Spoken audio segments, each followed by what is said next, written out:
because I'm very passionate about solitude Mm-hmm. because I've seen it transform my life in Same. real ways. And it hasn't been until recently, say within these past 6 or 7 months, that I really felt like, okay, I'm practicing it. Because it's one thing just to say, oh man, I need to get away. I need a vacation. Yeah. It's another thing. It's another thing to know I need to be alone. Yeah. And I think that there's a difference between being like lonely and alone. Yeah. Like I can be alone, but full. Yes. Rather than being lonely and isolated and sad. THINKLESS. What are we not thinking enough about? Join us as we evaluate our thought life. I'm Parker, and I'm here with my co-host, Amber. Welcome to the show. Amber, can I tell you something funny? Sure. I love funny. So whenever I first put on this jacket, not very long ago, I don't know when the last time I really worn it, but I reach in my pockets, and what do I find? I find my son's sock and a Hot Wheel Sounds car. like a good day. Sounds like that was a good day. Guess He what I'm blew his thinkless sock. about? Exactly. Anyway. That's great. Hello.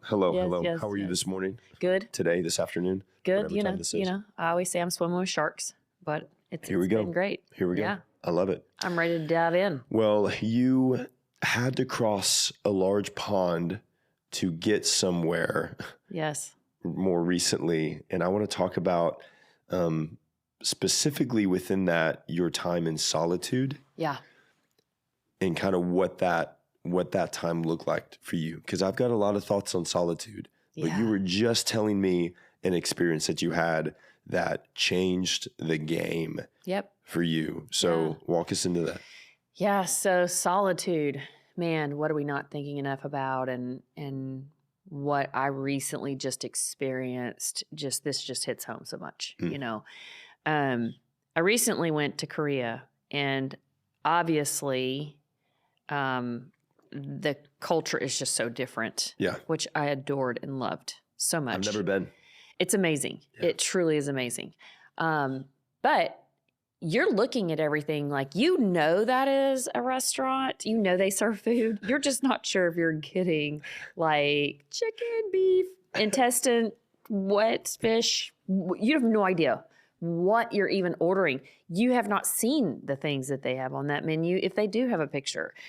And so there was just such a sense of unknown everywhere, which forced me to be in complete solitude because I didn't understand or know anything. And I was afraid, like I couldn't even say the names of my hotels or the street or anything. So I couldn't communicate to get back home other than walk myself down the street. So I walked a whole bunch of things and did, but I don't think I've been that alone for that long since before I had kids with myself. And I'm going to tell you, the first 5 days was brutal with thoughts such as like, you're being lazy, go do something. Why are you still sitting here? I mean, just all these thoughts. And I'm like, I know I'm going to go. Then I would go. And then I'd come right back because I couldn't go very far. And I just sat and read and prayed and listened to worship music and just really spent some time quiet, like just quiet. In my hotel room, it was snowing and it was beautiful. So beautiful. If we have clips, we should overlay some of them in here. Totally. It was just amazing. The whole trip was amazing. But I ended up in tears by the 5th day. I mean, just so wrestled, I guess is the best way to say that. Internally wrestling.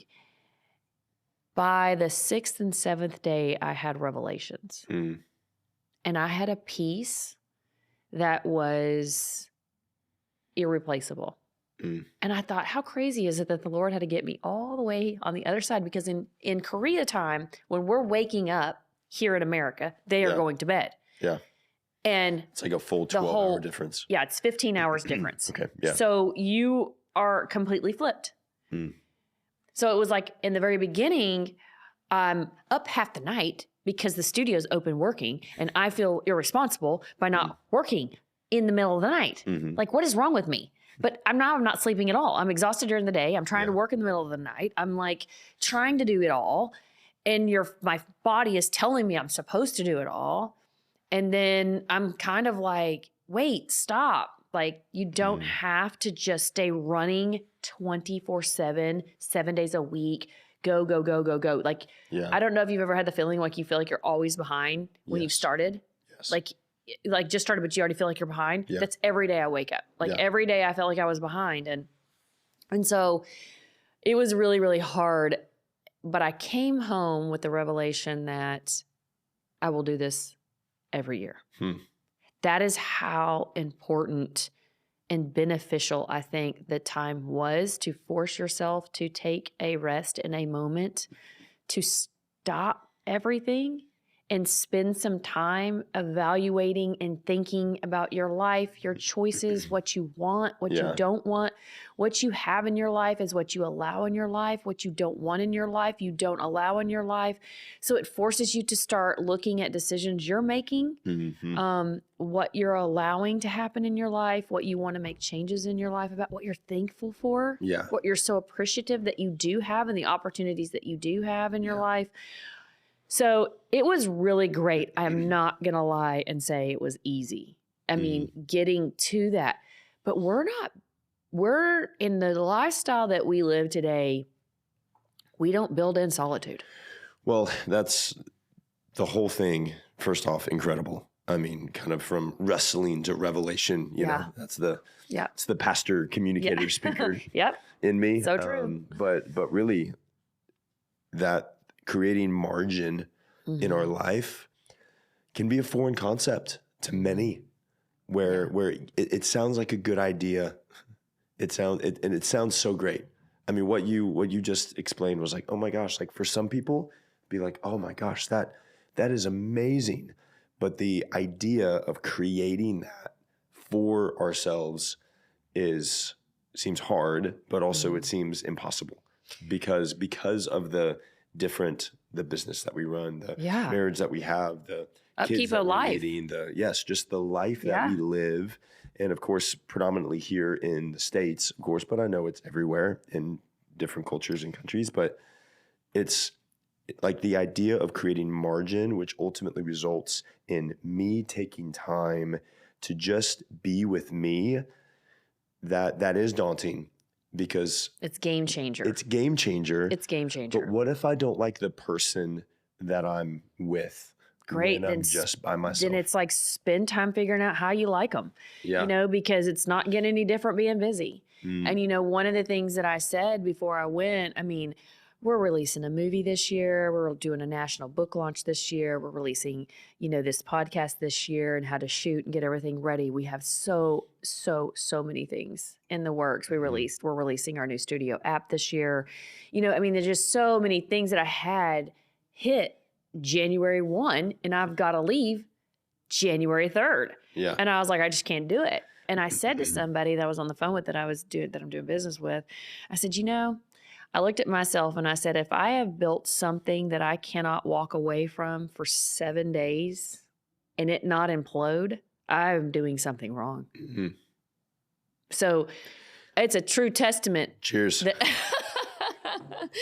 It's a true testament that if I can walk away for 7 days and come back and it hasn't imploded, you got some good people around you. 100%. And that's what you want to do. Yeah. You want to build something that everybody involved is invested in and enjoys and loves and as a community. And that's what I've tried to build and foster here at the studio.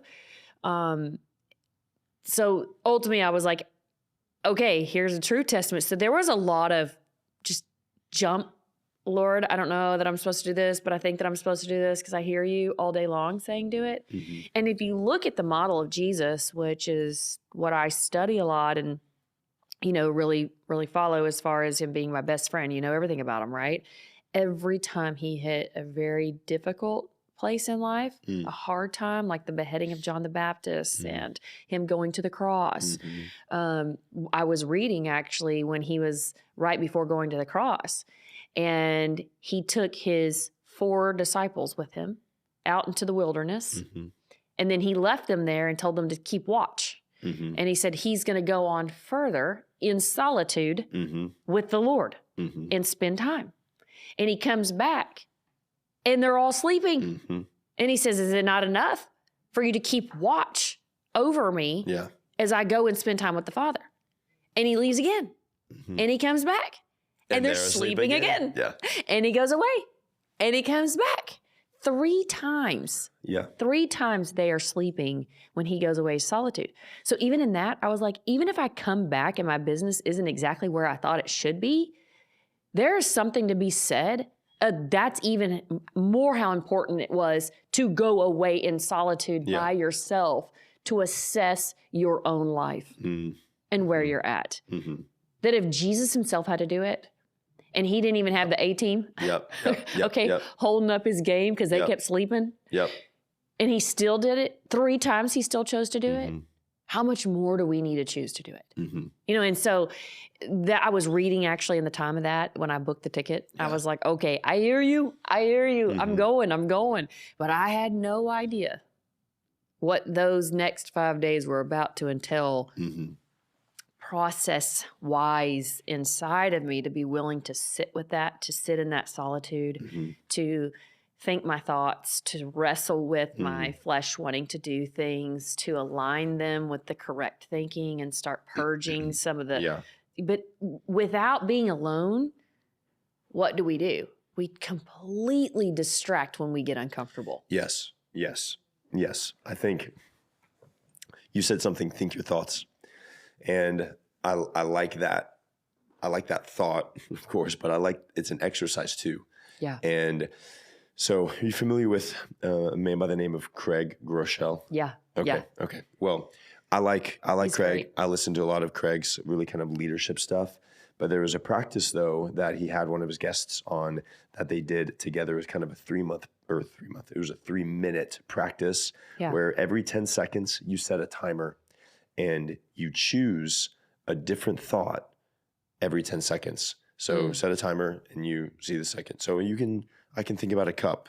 Like, well, what about this cup? Yeah. Okay, well, the cup right now has water in it. Well, I like water. But ultimately you were choosing a different thought every 10 seconds. Yeah. And so, but as you said, that space that was created, like you had to think your own thoughts. You were in a space where it was just you, where there wasn't anybody around, and there wasn't maybe there were distractions. You could have been distracted, but ultimately you recognize, no, this time there can be something for me in this time. Although it's hard, although it's weird, although it's uncomfortable, although it goes against my flesh and the meetings that I need to have or the phone calls I need to make, it's still, I'm going to take this time and I'm just going to be. And I feel like, because I'm very passionate about solitude, because I've seen it transform my life in real ways. And it hasn't been until recently, say within these past 6 or 7 months, that I really felt like, okay, I'm practicing it. Because it's one thing just to say, oh man, I need to get away. I need a vacation. Yeah. It's another thing. It's another thing to know I need to be alone. Yeah. And I think that there is a difference between being like lonely and alone. Yeah. Like I can be alone, but full. Yes. Rather than being lonely and isolated and sad. And drained. So you have where you go to, like that was my big thing. So I'm an extrovert through and through. Yep. Me too. People are my jam, man. Yep. I will fill my calendar with people. Oh, 100%. Yes. Same. At the same time, I have to have enough time to do whatever all these people that I have talked about. Like, so solitude has to happen. But then solitude has to happen personally. Personally, not for all this out here. But personally, you've got to have enough quiet time to say, where is my thought life? What am I thinking about? What do I want inside of me? Where do I evaluate my life and how I'm going to deal and approach things coming my direction? Because if you don't think about those things, you react. And it's that whole theory of, if I have a cup full here, whatever's in it, when you bump it, whatever's in there's coming out. So if you got coffee in there, coffee's coming out. You got water in there, water's coming out. So whatever you're filling your cup with, when you bump it's what comes out. So if you're filling it with stress and anxiety and hurry and rush and not enough, and then when you're bumped, guess what's going to come out? anger, aggression, you know. But when you stop and you're like, all right, what's in my cup? Like, I need to check out what's in my cup. Oh, like, that's not so good. Yeah. I probably need to handle some of that and deal with it. Solitude gives you the time to be vulnerable with yourself, be vulnerable with the Lord, be vulnerable to be able to say, like, there are some good things in there, but I also see a few things that need dealing with. And without dealing with them, that's gonna go on somebody else. Yeah. Somebody's gonna bump into me, and I'm gonna spill all that on them, and that's not gonna be good. And I don't want that either in my life. Yes. You know, and that's essentially where I was at. You know, I was like, I see some things that need changing in my life, but I came out of solitude. This is what's so crazy. Extrovert by nature. So let's define extrovert, introvert. Yep. Extrovert, I look at it as a battery source. Okay. So my battery is charged when I'm in a room full of people. Yep. So I gain energy and power from the energy of other people. An introvert draws that power in isolation. When they go to a room of people, it drains them. When we're in isolation too long, it drains us. So it's just really how you get your energy, okay? So I've got to be in contact with people. That was one of the hardest things. I couldn't communicate with anybody. I could have been in a room with people, and I was, but I couldn't communicate with them. I couldn't connect with anybody. I had no idea. I couldn't be relevant in the crowd. You know, I didn't offer anything. I was kind of stared at. My blonde hair really throws me off. Like, she definitely does not know Korean. You know, so all of that. But in that, I worked through that time in the beginning. It was really hard. Like I said, I was trying to work. I was trying to do all these things. But when I really let go and said, okay, I'm going to work on these things in myself, and I'm going to allow this purging to happen. I'm going to allow the let go of some of these things and really look at the that's been there. And like, I don't want that anymore.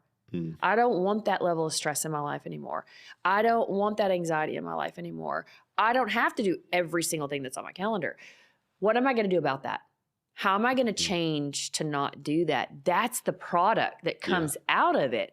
Then when you make those decisions and you gain back the control in your life in a healthy way, then you're like, it's newfound strength. Yes. A newfound strength came, which is why I say now, I will do it every single year. There's a strength and there's a confidence because you've stripped away. Like in my solitude, I try to take I haven't taken like a 5-7 day, solitude trip, which I want to, but I try to take either a day as far as like a day a month, but I try to take little times every day, which is good. So my morning routine kind of involves right now I'm up to 10 minutes of solitude in silence. So ultimately, I'm not listening to something. I'm not reading something. I'm not like there's no distraction. Like the phone is in another room. I mean, whatever. I mean, ultimately, it's just me. And I'm just sitting there. And as an extrovert, and I don't think that this is just like an introvert extrovert. I don't think just introverts love like quiet time. Agreed. Because I think introverts can also. It's just the way they get their energy. That's it. Yes, I mean, we have crossed over things all the time, but it's really just the only way we get our energy. That's it. Yep. That's it. So, but as an extrovert though, as someone who does like get their energy from doing and going and experiencing and being with people, and just to sit there, like lights are off or maybe sleep a light for on. Me. Exactly. That is sleep in my life. It would be easy to just like, okay, shut out. I can go to sleep because it is early in the morning. Yes. But what I found though is it opens up my thoughts, and I am thinking about my thoughts, and I'm interested to kind of what comes up because once again, for some of us that may be more resistant to the idea of just being alone and thinking our thoughts, it probably is because we may not like the person that we find and we may not like the thoughts that come up, but that's okay. Because how can I just show up? How can I regularly just approach that space knowing that there's going to be things that come up that maybe I don't like, but also there's going to be things that come up that maybe I do like. But the reality is, or the power in it is, I showed up and I did it.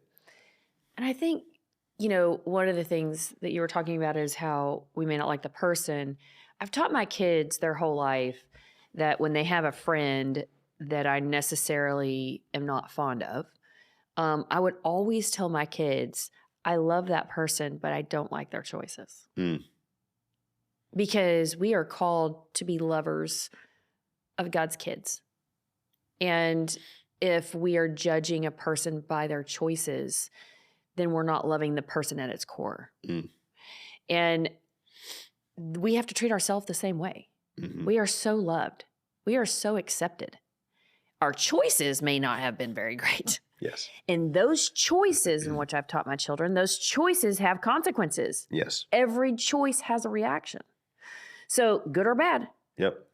And I can tell you, if you keep hanging out with this kid that I love dearly, their choices are going to lead you to a place you don't want to be. Yeah. And in situations you don't want to be in. It is their choices in which I don't like. But the beauty of that is we have choices. We have the choice to choose to start again, to choose to forgive, to choose to change the things we're doing. But if we can't sit to see those things and acknowledge them, which in solitude you can look at yourself and say, I am loved, I am worthy, because I am a child of God. And that was put inside me, gifted to me from the creative, since I've been created. Now my choices have not been so great. Yes. And these choices, I need to make changes in, because they are producing in my life stress, anxiety, frustration, bitterness, anger, whatever. Or these choices have been producing some good fruit, which I assess a lot. What brings me joy? Yeah. What brings me, totally. Happiness isn't one of my favorite words because everybody wants to chase happy. I mean, nowhere in the Bible does it say you're going to be happy. But what brings me joy? What am I good at? What I like to say gives back to me when I do it. So we are in our nature to serve. That's what we're here to love and serve. So when we do that, tenfold does that pour back into me. As a counselor, I would say when people would come in with depression, a guy that I adored dearly that has passed away, that was a big neurologist, psychologist, and psychiatrist in Germany that I spent a lot of time with. We talked a lot about depression and what do you do for depression? And I had said the very first thing, and he agreed, was you have to volunteer. You have to do something outside of yourself. Quit just looking at yourself. Yeah, for sure. Do something outside of yourself. So I assessed those in my time alone. Where am I giving outside of myself? What am I doing to serve somewhere or something else? What is something that I'm attached to that I have to give of myself to? Because that gives back. That is the currency of serving. Yes. And so it's, evaluating not only what do you want to change in your life, but also what gives back to you and how are you serving and how are you being effective in that, in that solitude time. Those are all the things that I was asking myself, when I had time to sit and be still with myself. And it's not necessarily that I found that I didn't like me more than I didn't like maybe some of the choices that I was choosing to make out of what I thought was necessary. I had to keep up. I mean, where do you give, Parker? I mean, where do we give? I mean, that's what we say. I got kids, I got this, I got that. And then it goes back to the question, are you building a life that you can't walk away from for 24 hours without it falling apart? Is that the life you want to maintain? That's a really hard one to maintain and very stressful. And I don't think that ends well. No, it is not. It does not end well. And just in the current, cultural context of what is celebrated in our world is hurry and hustle, where 100%, where we feel this draw to I have to be hurried or busy. Like we almost wear busy like a badge of honor. Yeah, so true. So true. where it's like, how you doing? Oh, just busy. Yeah. Well, everybody's busy. I've actually stopped saying that word, busy. That's funny. I've tried to say this. Really? I've tried to do the same thing because actually I was just taught recently, if you're saying you're busy, you're saying that I don't know how to manage my time. So what I've started to say is life is full.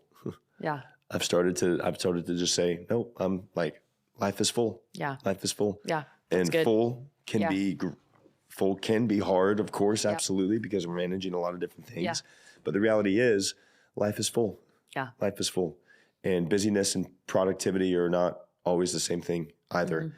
So am I even productive in the things that I'm busy with, or am I just busy? Yeah. And also, Amen. am I hustling? And can I stop? And the answer is yes, we can. What we think relies upon us actually is more self-sustainable than we realize.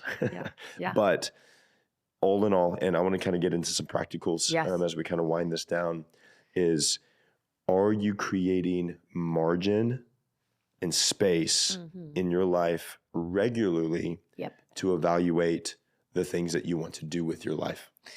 Which is what I love about your story and mine. Mine is obviously, like I said, I haven't had 7 days alone by myself since before I had kids. So there's that. Yeah. So the likelihood of getting that very often is slim to none when you have a thriving family and all of that. It's very, very hard to do that. It's a great gift to give your spouse. But Noted. Note to self. Noted. But to create that, like you're saying, what I say is even more relevant, and what I came home saying too is, and I was at seasons of my life good at putting in practical application of solitude on a regular basis in your week. So whether that's the first 10 minutes you get up, whether that's the end of the day, whether that's your lunchtime, whether that's the first 10 minutes you sit at your desk, whatever that is, where you just turn everything off, which I just found this new, so how there's white noise, brown noise, purple noise, green noise, whatever, right? There's all the different noises. So we don't discriminate. In Apple Music, there's a little one that's called Sleep, and you can pick all these sounds, and they're really like meditation sounds, like with the bowl, the woo. I know, don't ask me to do that again, but okay. Anyhow, so I could turn that on, and it was incredible how my mind could release. I'm one of those people that when my body is busy, my mind can be still. When my body is not busy, my mind races. So I had to find a way to calm that. And so this was a good way. When I would turn that music on, I could sit and write, because there's no words. Yeah, there's not anything. So it's finding what works for you. Yeah. For me, it's that app, that music that I turn on for 10 minutes. I close my eyes and I think on things that I need to be thinking, not work, but I think on positive things. I think on scriptures. I think on gratitude. I think on things that are good. I think on things that I want to flow from my life. When you hit my cup, what I spill out on you. Those type things, and where you can find a way to implement that in your life, where you can find that few minutes, whether it's through listening music, no music at all, and build up your time. Practically find a way to put solitude in your life, to assess your own thought life and think deeper on it and find new solutions for it. It's needed. I love it. It is so needed. And if by chance you get 7 days, take them. I absolutely will. I'm going to make sure my wife takes it before me. All right. Because I'm a selfless husband. I love that servant heart. Yeah. Thanks, Parker. Absolutely. Thank you. Yeah, that was great.